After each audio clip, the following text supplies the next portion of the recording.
A la cabeza de los asuntos de Francia se hallaban dos extranjeros, Ana de Austria y el cardenal Mazarino.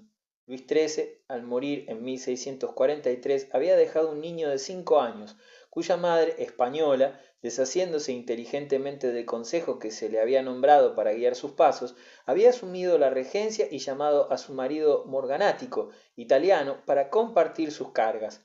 Todo lo que comportaba este arreglo resultaba odioso para los príncipes de la sangre, para los nobles, para el Parlamento de París y para el pueblo. No querían a Ana, la regente española. Odiaban el principio de un primer ministro omnipotente. No había cosa mala en que no creyesen de Mazarino, no había cosa mala que no creyesen de Mazarino, acusado de ladrón, de fullero, de libertino perverso, de salir de baja cuna, de saqueador del tesoro público. La gran habilidad diplomática con la que aquel ministro, sin duda, lleno de codicia, mantenía la tradición de Richelieu se perdía en una nube de descrédito. La impopularidad del gobierno aumentaba con los impuestos que requería la financiación de la guerra alemana, primero y luego de la española, que, aun después de la firma de la paz de Westfalia, continuaron por espacio de 11 años. Mazarino ignoraba tanto como su maestro Richelieu los primeros rudimentos de la hacienda. Todos sus expedientes fiscales eran malos, pero dos sobre todo eran peligrosos, ya que perjudicaban a París, un impuesto sobre las casas de los suburbios de la capital y una intromisión violenta en los recursos favoritos de los parisienses, la rente del hotel, de ville o municipio. La revolución estaba en el aire. Aquel año de 1648 había también revolución en Nápoles, en Cataluña, en Portugal y en Inglaterra. ¿Y cómo París podía evitar la experiencia de la conmoción general? Las mujeres del mercado aclamaban a Masaniello, el pescador napolitano, que se había atrevido a desafiar al rey de España, mientras las barbas grises del Parlamento meditaban sobre precedentes importantes establecidos por una asamblea del mismo nombre que la suya que se reunía en Westminster y que había hecho caer al tambaleante monarca inglés. De estas condiciones generales salieron las dos curiosas rebeliones conocidas como la Primera y la Segunda Fronda, levantamientos que expusieron la monarquía a las peores humillaciones y que, extendiéndose en todas direcciones en el país, 1652, amenazaron con sacudir los cimientos del Estado. Michelet dice que todas las gentes honradas de París eran contrarias a Mazarino y que todos los bribones estaban a su favor. Esto es demasiado absoluto. Mazarino era partidario de la continuidad de la política exterior francesa y de la unidad del Estado francés. Sus adversarios en muchas instancias no se preocupaban ni por lo uno ni por lo otro.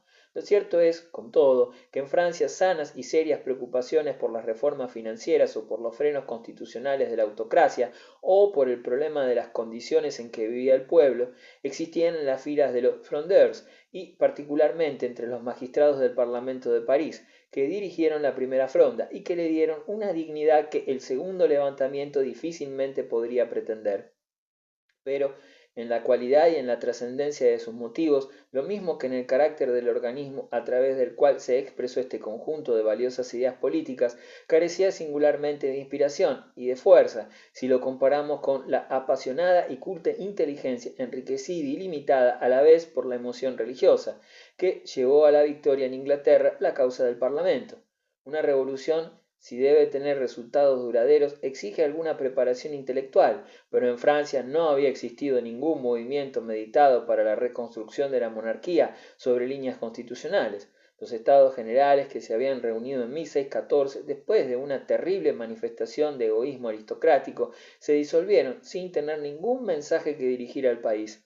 El Parlamento de París, una corporación de magistrados hereditarios, serios, honorables y capaces, no tenía ningún carácter representativo en su derecho de negar el registro de los edictos reales, con el que podían ejercitar alguna intervención en el poder autocrático de la corona.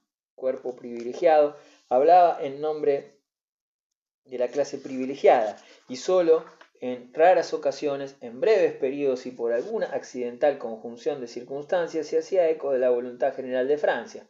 Una ocasión semejante se presentó en agosto de 1648. Los nobles, el pueblo y el parlamento se hallaban unidos en la protesta contra los impuestos de guerra de Mazarino y en pedir libertad civil y garantías constitucionales.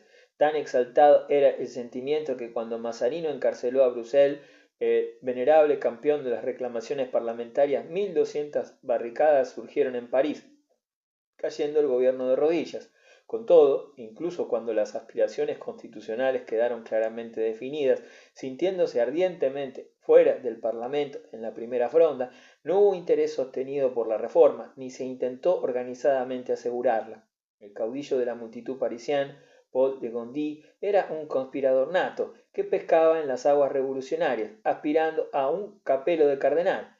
A las damas elegantes que representaron un papel tan activo en esta tragicomedia les movían incentivos totalmente ajenos a la reforma del Estado o al mejoramiento de la suerte del pueblo. Entre los nobles que deseaban que los estados generales confirmasen o extendiesen sus privilegios y el parlamento que consideraba a la aristocracia como un rival peligroso, no había más lazo de unión que el odio al cardenal. Estas diferencias entre los frondeurs privaban al movimiento de toda dignidad y de toda fuerza. La primera fronda acabó en la vergüenza y en el descrédito, una situación que hubiera podido ser resuelta a tiempo, mediante algunas concesiones hechas de buena fe y mantenidas con firmeza, se empeoró de tal modo, con mala voluntad y mala fe, que París quedó perdido para la corte, recuperándose solo después de un sitio formal, Tratado de Rouen, de 11 de marzo de 1649. Pero en la primera fronda, por lo menos, había una aspiración concreta de verdadera importancia constitucional, aunque los magistrados de París perjudicaron su causa asociándose con la levantisca nobleza que exacerbó las pasiones del populacho, sostenían una causa a la que ningún gobernante prudente hubiera debido cerrar los oídos, pues defendían la libertad civil y la introducción de un sistema de control en la hacienda pública. Constituye una seria mancha en la reputación del estadista de Mazarino haber hecho de mala fe y haber revocado a la primera ocasión las concesiones que por 2 veces se vio obligado a hacer al Parlamento. En la segunda fronda hubo menos cuestiones de principio y obedeció más al peligro y a motivos inconfesables. Comenzó con el encarcelamiento de Condé, el vencedor de Racroix y de Lens, y el jefe del ejército de la regente en la primera rebelión. Ningún hombre o mujer hubiera podido soportar largo tiempo las pretensiones intolerables de aquel arrogante soldado, pero fue un paso atrevido por parte de Mazarino prender a un hombre tan rico, tan fuerte y tan famoso. El país fue sacudido por un violento espasmo de indignación que llevó a Turenne, a Picardía, a la cabeza de un ejército español que produjo la rebelión de Burdeos y que por fin dio por resultado la liberación de Condé y la huida de Mazarino, enero 1651. Pero Condé, aunque podía contar con el apoyo de una levantisca facción de nobles, era el último hombre, por sus defectos de carácter, capaz de arreglar las diferencias de una coalición política. La combinación de la nobleza de la espada y de la nobleza de la toga, apenas formada, se deshizo. La hábil regente, inspirada por Mazarino, se dedicó a la fácil tarea de poner frente al fatuo general un adversario tan fatuo y ambicioso como él, salido de los círculos interiores de la fronda. Paul de Gondi, luego cardenal de Retz, el caudillo de los sacerdotes y del populacho, se pasó al bando de la corte con la promesa del capelo cardenalicio, y Turenne pronto se entregó mediante el soborno. Cada uno de ellos podía prestar valiosas contribuciones a la causa realista, pues Gondi era el rey sin corona de la canalla de París, y Turenne, hijo de madre holandesa, el más puntual soldado de Europa. En enero de 1652 la situación había sido hasta tal punto restablecida que Mazarino pudo reunirse con la regente en Orleans. Pero faltaba todavía un formidable obstáculo que superar antes de que la paz quedase restaurada en Francia. Condé estaba en la liza en París, junto con amigos que contaban entre los más elevados de la sociedad, siguiéndole turbulentos nobles y poseyendo él mismo una fortuna regia, y además Condé, aunque inferior en capacidad a Turenne, era el más afortunado de los generales franceses que habían ganado sus laureles en la guerra de 30 años. Pero Mazarino conocía a su Condé, y aunque el experimento fue penoso para Francia, comprobó que a su debido tiempo aquel hombre insufrible habría de perder su fácil popularidad. Cuando el príncipe, con la ayuda de Mademoiselle de Montpensier, una joven dama elegante que ambicionaba desesperadamente un marido que fuese un buen partido, entró en París, 2 de julio de 1562, a la cabeza de un ejército en parte reclutado en España, el cardenal se retiró más allá de la frontera. Entonces, como los mazarinistas no tenían fuerza sin Mazarino, toda la gracia y la finalidad de la insurrección pareció evaporarse. Los hombres comunes comenzaron a preguntarse por qué continuaban aquellos desórdenes que tanto perjudicaban el comercio y a la misma Francia. Condenaban el pacto traicionero de Condé con España, les molestaba la presencia de las tropas españolas y los desmanes de sus matones, se preguntaban por qué París había de ser perturbado por aquella banda de nobles indolentes, de damas elegantes, de rufianes callejeros y de soldados enemigos. El juego había sido llevado demasiado lejos, resultaba antipatriótico y lo que era peor, ridículo. Sintiendo que la marea del favor popular se alejaba de él, el príncipe abandonó su lugar y se refugió en España. El 21 de noviembre de 1652, Luis XIV estaba de nuevo en París y la segunda fronda había terminado. Las enseñanzas de esa fantástica rebelión quedaron grabadas profundamente en la mente del joven rey, y esta fue la principal importancia de la Fronda para la historia general. Luis XIV no olvidó nunca las humillaciones de su niñez, cuando su madre fue expulsada de París, cuando el Palacio Real fue tiroteado desde la Bastilla y la monarquía casi destruida por una nobleza rebelde aliada a una potencia enemiga. De esta experiencia sacó la moraleja de que Francia necesitaba la mano fuerte de un rey autocrático, que no permitiese a ningún gran visir arreglar sus negocios y que todo lo hiciese por sí mismo, a la vez que pusiese freno a sus nobles. Así, los desórdenes de la Fronda llevaron directamente al gobierno personal de Luis XIV. Mazarino vivió hasta 1661 apoyado en las victorias de Turán y consiguiendo en la última parte de su vida triunfos diplomáticos, difícilmente menos notables que los que señalaron sus comienzos como primer ministro. El principal negocio con que tuvo que ocuparse fue llevar a feliz término la larga guerra con España. En cosas de tal importancia no permitía que ninguna consideración basada en la religión o en la moral afectara su acción política. Fomentó la rebelión en Nápoles, en Cataluña y en Portugal, y no sintió escrúpulos para obligar al adversario a la paz, en concluir una alianza con la República Inglesa regicida.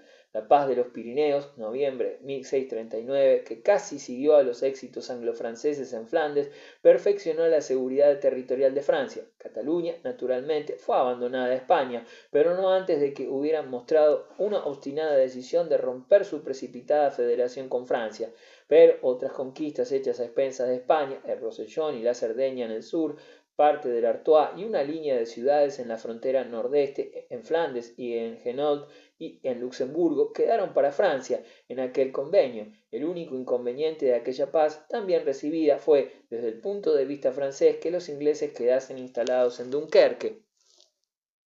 La obra de Mazarino fue coronada por un casamiento real. Los Países Bajos españoles habían constituido durante largo tiempo un objetivo de la ambición francesa, pero ¿cómo podían ser ganados? El camino de la conquista era difícil e incierto, en cambio el del matrimonio barato y seguro, y como Mazarino creía que el pequeño hijo de Felipe IV con su segunda mujer era demasiado débil para vivir, el camino del casamiento era el mejor. El último de los actos del cardenal fue arreglar la unión de María Teresa, la hija mayor de Felipe IV, con Luis XIV. ¿Qué resultados más brillantes no eran de esperar de este matrimonio? ¿Acaso un trato para repartirse el imperio español con Leopoldo de Austria, que tuvo que contentarse con la mano de la infanta más joven? ¿O acaso, y mucho mejor, la unión de España y Francia bajo una sola corona? Pues Mazarino pudo muy bien sospechar que la dote de María Teresa, en atención a la cual renunció a su herencia a la corona española, no cruzaría nunca los Pirineos. Pero, sin embargo, ¿puede predecir ningún político el futuro? El matrimonio que despertó tan halagüeñas esperanzas fue la causa de una guerra agotadora de la cual Francia y España, en lucha con el imperio y las potencias marítimas del norte, salieron sensiblemente debilitadas en su poder y en su influencia. La terrible elección de las guerras religiosas no fue desoída del todo por la humanidad. Produjo un gran libro y un experimento interesante. El libro fue el famoso tratado de Jure Pacis et Belli, en el que Hugo Grocio 1583-1645, ciudadano de la República Holandesa, supo comprender en todas sus orientaciones la moderna ciencia del derecho internacional, aun cuando había sido precedido por un vasco ilustre, Francisco de Vitoria, en el siglo anterior. El experimento fue una miniatura de Sociedad de Naciones, establecida en 1658 en el Rin por Felipe de Schönenberg, un ilustrado obispo de Maguncia, cuyos estados miembros se obligaron a arreglar sus disensiones por el método de la conciliación. La obra clásica del humano Grocio ha tenido una duradera influencia en el pensamiento de todos aquellos que aman la paz. Si no ha tenido mayor éxito que las enseñanzas de las iglesias cristianas para evitar la guerra, por lo menos ha establecido distinciones que han influido en los juicios morales corrientes de los estados, entre guerras justas e injustas, entre la situación de los combatientes y de los no combatientes, y entre las distintas maneras de hacer la guerra que entran dentro o salen de los límites de la barbarie tolerada y convencional.